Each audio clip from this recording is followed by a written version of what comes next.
সত্যি মনির ভাইয়ের লোক একবার উঠে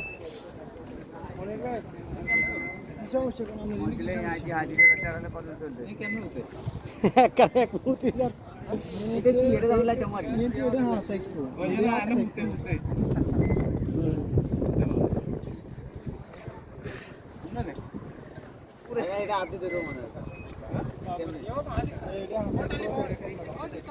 আরে ঠ্যাং ধরা নিয়ে রাখবি আরে ঠ্যাং এখানে ঢুকান ঠ্যাং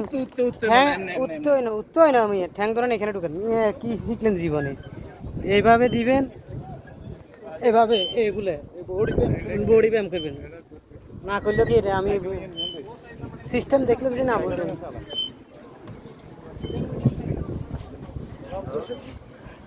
হুম